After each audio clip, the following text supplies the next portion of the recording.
Hey guys, and welcome! Today's video will be all about new mechanics that were added with update 3.2 in Battlefield 2042 and that you might have missed or that are not very obvious. Some were part of the patch notes, some were not, but all are equally important. And I'm gonna start with something that is not very obvious and even hidden by default, and that's the new damage numbers. Similar to former titles of the series, you can now display the number of damage you have dealt to a soldier or a vehicle in your HUD, and this allows for more transparency of gunfights and also gives you a better understanding of how many hits a vehicle still needs.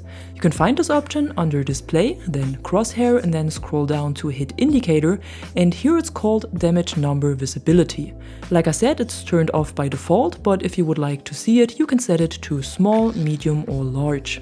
The damage numbers are shown above your XP events in the middle of the screen, and when set to Small, they have the same size as the XP events themselves, and when set to Medium or Large, they are a bit bigger and more bold. Damage to infantry is shown in white or whatever color you have set for this, and the damage to vehicles is yellow by default. Something else that was added and that was also part of basically any former title of the series is the Marksman Bonus that is granted for all headshot kills on long range. The minimum range for this event is 200 meters, below this your headshots won't get any additional Marksman reward, and it's also displayed in the kill feed in case you'd like to show off a little. What was also changed and is a lot more recognizable is the new visual look of the Hitmarker, because this one is not only a single marker with an arrow that shows the direction of the shot, but it's several smaller indicators that do not only show the direction, but also the amount of hits that were taken. This new look should make it easier to judge the actual damage you have received, especially when taking multiple hits from the same player, and just like the aforementioned damage numbers, it might make gunfights a bit more transparent. But what's actually important here, and what probably not many players have recognized so far, is that the stealth hit marker that you usually had when combining a heavy suppressor and subsonic ammunition on your weapon is gone. No matter which setup you use, the hit marker your enemy receives is always the same. It always has the same look, the same direction, the same amount, and also the same duration as a normal hit marker. And that makes this attachment combination almost useless at the moment. Of course, you still have the benefit of complete minimap stealth with the heavy suppressor and of reduced tracer visibility with the subsonic ammunition, but this also comes with a few disadvantages.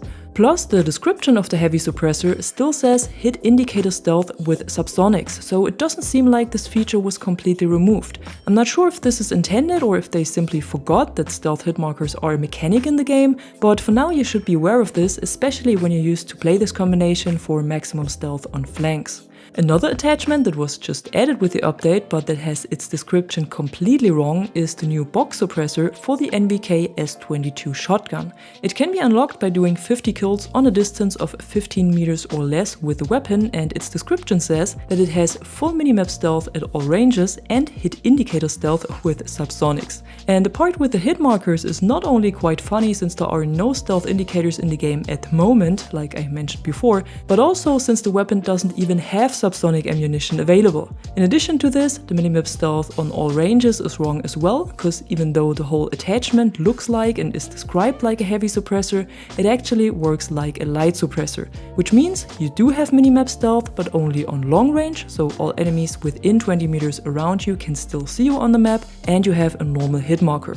So if you like to play this weapon, don't get fooled by the description of the new suppressor. It is not bad and surely useful, but simply doesn't work in the way it tells you. What also doesn't work in the same way it was before the update are the squad revives, and I'm not talking about the animation here, but about the amount of health it gives you. Because in the past you used to revive your squad mate with 50% health, which was a good amount to get back into the game and behind cover if necessary, but now you only get up with 25 HP. This might not be very obvious, but it definitely has an impact on your gameplay and on your chances of survival after a squad revive. What was also changed on the other hand is the health regeneration delay after this kind of revive, because now you start to regenerate health immediately. So you will get up with less HP than before, but you will recover faster. It's nothing dramatic, but something you should keep in mind when playing. Another change that was made, and that is also very interesting to know, is that Angel's loadout drop has two interact behaviors now. Before the update, when you interacted with it, a loadout screen opened and you could switch your loadout, and when getting out of the screen, the drop also filled up your ammo. This was a bit annoying when you only wanted to resupply yourself without changing anything, so they implemented an interaction for this. And now you can easily resupply yourself when you just tap the button when close to the drop, and when you hold it, you get to the new loadout screen where you can change weapons, gadgets and throwables. But what you should know is that even if you only quickly fill up your ammunition, you will still have the same cooldown on the drop that you have when switching any gear. So you should decide before interacting with the crate if you only need more of what you have equipped or something completely new. Gadgets like claymores, insertion beacons or the togs can also be resupplied at the drop, by the way. The only thing you cannot resupply is the EOD bot. Another specialist ability that has slightly changed, and also for the better, is Rao's hacking, at least at vehicles, cause now you not only disable the weapon systems and HUD of the vehicles, but also designate them similar to the Soflam or Tracer Dart, which allows your teammates with a rocket or missile launcher in their inventory to log onto them. This was made for better communication between Rao and the engineers, since Rao himself cannot equip any launchers anymore, and it will hopefully allow more synergies between these two classes. When a vehicle was hacked, you as Rao do not see the indicator, but for everyone with a launcher equipped, a yellow rectangle will appear, and when you aim down sights at it, the launcher will log on. The designation will last for about 6 seconds, which is enough for 1 or 2 shots, and then you would have to hack the vehicle again. This works against all kinds of ground and air vehicles, but also for Casper's drone or the heli drone on some of the older era's maps, so be sure to try it out. If you would like to know more about our specialists in general, you can now also find their biographies in the specialist tab of the collection, and here the backstories are told a bit more and also some important dates of their lives. This might not be interesting for everyone, but it helps a bit with understanding the lore of the game.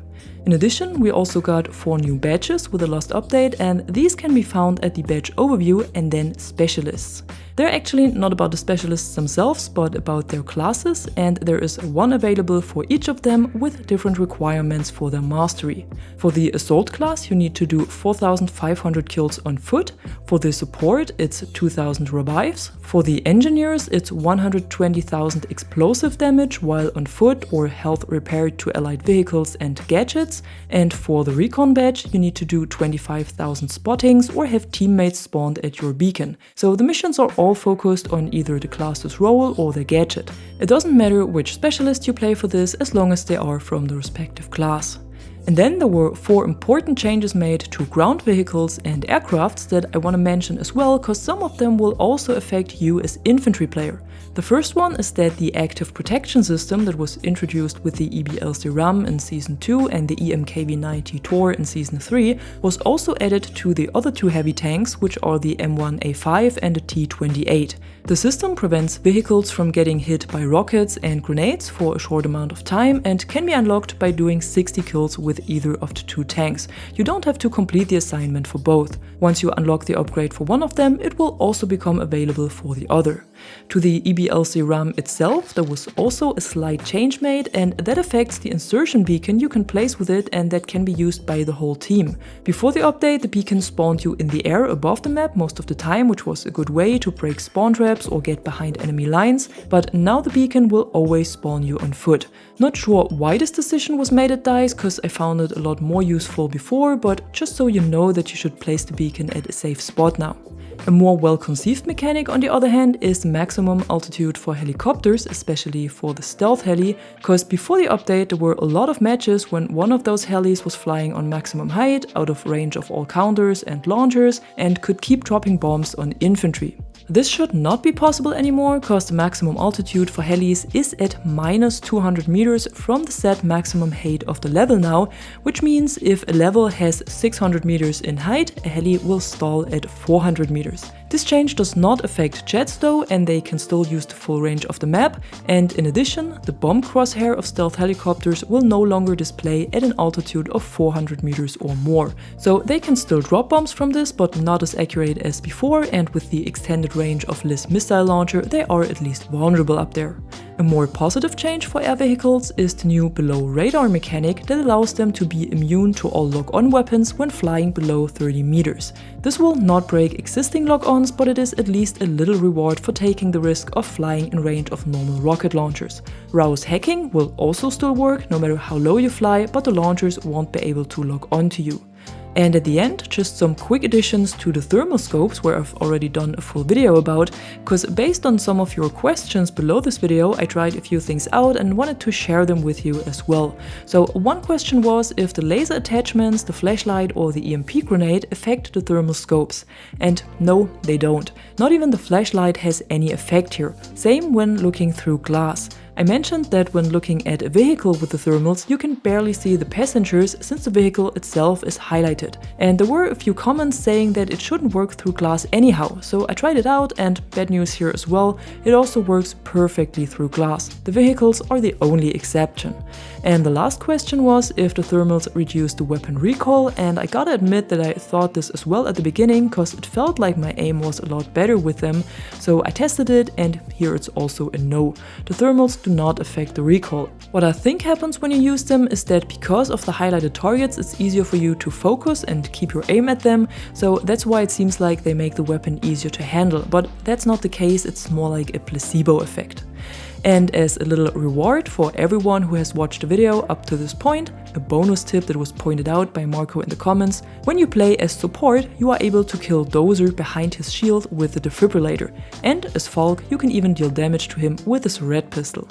And that's it for today. If you're looking for some more tips and tricks, especially to the class gadgets, be sure to check out the recommended video that should be shown on the screen right now. And if you enjoyed this one here, drop a like or a comment below and subscribe to the channel for more content like this. Until then, thanks for watching. I'm Catwoman and you are awesome.